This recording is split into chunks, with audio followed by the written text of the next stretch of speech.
То есть, ну, стремление к гармоничному развитому телу и духу, наверное, оно было присуще еще и в советской стране, насколько я понимаю, как, в принципе, и в западных странах. И если говорить о моем возрасте, когда это 80-е годы, я сам родился в 68-м году, то есть мне сейчас получается 52 года полных. В мое время, когда я было становление, это 70-е, 80-е годы. То есть как приобщение к спорту. Понятно, что это была борьба, понятно, что это был бокс, такие из силовых видов спорта, когда нужно было гармоничное развитие, а не... Ну, понятно, что мы северный регион, что лыжи у нас были... Была поддержка государственная, и у нас были собственные чемпионы, это и Раиса Сметанина, и Башуков, и Рочев, которые выступали не только на советских соревнованиях, но и на всемирных соревнованиях, завоевывали олимпийские награды. Ну, мы, мальчишки, всегда тяготели к чему-то такому силовому. То есть, помимо развития духа, хотелось и развития тела. То есть это предполагалось, что это давало только борьба, наверное, и бокс, ну, то есть то, что здесь было развито, и штанга. Ну, понятно, что из этих видов и выходили ребята, которым хотелось иметь еще и стройное тело. Совершенно спокойно я купил дома гантель и в 14 лет начал делать какие-то безумные упражнения безумного характера. Сейчас это, если вспомнить, потому что ведь этой эстетики нигде не было. Это в Советском Союзе это называлось атлетической гимнастикой, и как отдельного вида спорта его не существовало. То есть это было направление просто физической культуры, называлось атлетической гимнастикой. Буквально где-то каких-то 3-4, может быть, книгах там было расписаны методические упражнения, классические, там жим с груди, штанга, подъем, там становая тяга. Но никто на это не обращал внимания на самом деле. Для того времени было характерно скорее развитие мускулатуры рук, груди, вот это, когда это были выдающиеся части тела, которые привлекали взгляды и девушек, и мужчин во время летних пляжных сессий. Но я хочу сказать, что вот клуб мы организовали в 1985 году. То есть вот это был у нас клуб в подвальном помещении. В городе уже было, наверное, пару подвальных помещений, где начинали люди заниматься. Это один клуб был под спорттоварами, один клуб был вот здесь, совершенно через два дома в подвале. Вот ребята организовывали. И вот в свое время мы тоже в 1985 году организовали в подвальном помещении клуб. Это было Карла Маркса 227, это где вот вечный огонь. Как назывался? Название клуба, ну, назвали мы его как раз, вот ты вспомнил Арнольда Шварценеггера, и как раз нам попадались снимки из его тогдашнего бестселлера и фильма «Конан», «Варвар», который был с ним. И вот эти, мы его и назвали так между собой, он назвался у нас «Конан». То есть это сначала вот этот подвал назвался, потом, в принципе, мы объединили эти два подвала, и у нас было название общее, вот название «Клуб Конан». Изначально мы заходили в помещения, которые по большому счету были бесхозные. Мы их организовывали, отремонтировали, убирали мусор, вывозили, в частности, тот клуб, о котором я говорю, на Карла Маркса 227, мы несколько машин мусора оттуда вывозили.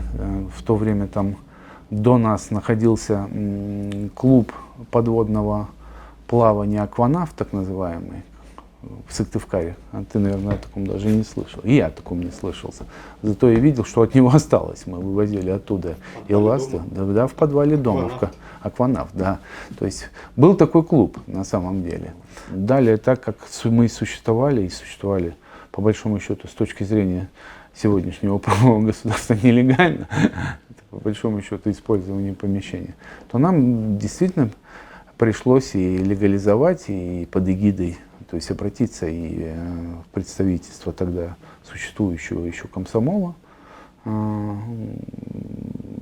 Обратились мы туда, мы получили от них, собственно, добро, и помещение было согласовано и отписано, и вошло в состав как комсомольской организации, поэтому только на таких правах можно было легально сосуществовать. Как все это? Как вы искали оборудование и как вы искали информацию? Безусловно, оборудование, но всякими возможными путями, какие есть, искали, находили. Кто-то вспоминал, где-то что-то было заброшено, где-то грифы, штанги, блины, у кого из дома, гантели, где возможно было в спорттоварах что-то купить, мы собирали со всех. Станки, как ты говоришь, так, оборудование.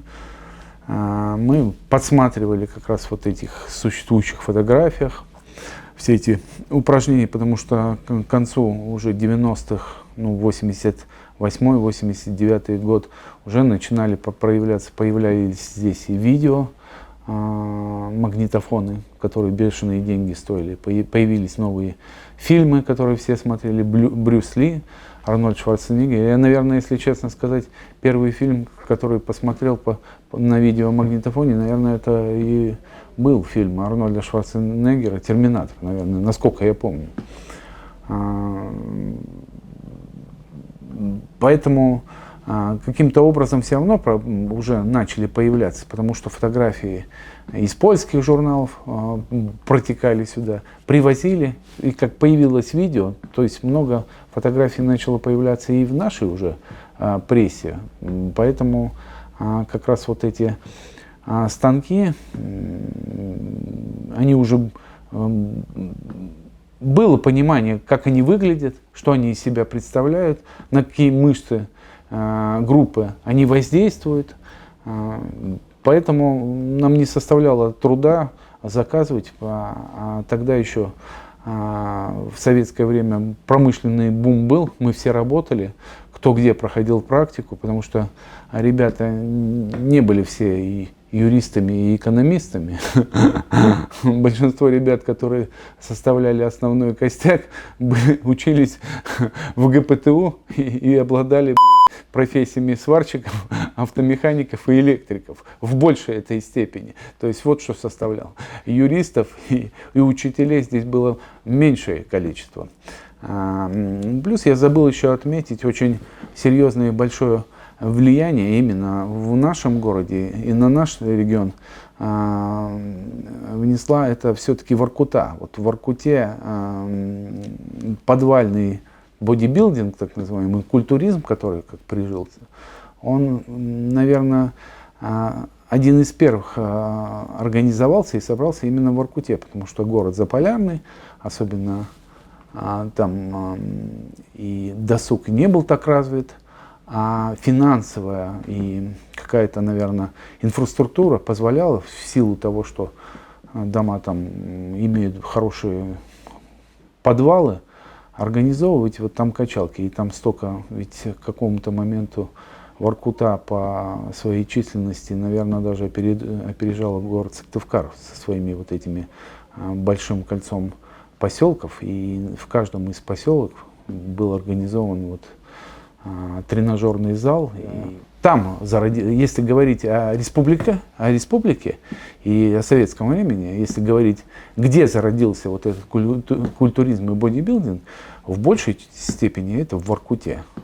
То, что мы говоримся, вот эти качалки, начинать качать, это все-таки было объединение по интересам. Это просто мальчишкам нужно было в то время смуты, так называемые, когда мы переходили одного строя социалистического, переходили вот уже в новую, из советской России в Россию нынешнюю, то есть с президентским правлением из СССР в Россию новую, как раз вот, наверное, спорт очень многих и спасал, чтобы на улице не спиваться, не передраться. Спорт отчасти объединял большие группы людей. Вот, допустим, вспоминая наш подвал, у нас в лучшие времена до 40-50 человек было, когда приходили и занимались. Другой разговор, что о том, что применить свои силы, найти свою работу было гораздо сложнее и организовать свой бизнес. Но по большому счету все-таки это движение, из этого движения очень много вышло и хороших людей, и нехороших людей, и талантливых людей, которые прошли через эти качалки. Это хорошая школа, это школа своего времени. Наверное, на сегодняшний день нет смысла организовывать в подвалах качалки. Это, наверное, примета была времени, что тогда нужно было из какого-то низшего уровня переходить на высший. Сейчас в городе масса элитных клубов, в которые можно ходить, спокойно дышать свежим воздухом, а не собираться ниже уровня, как дети подземелья. Ну,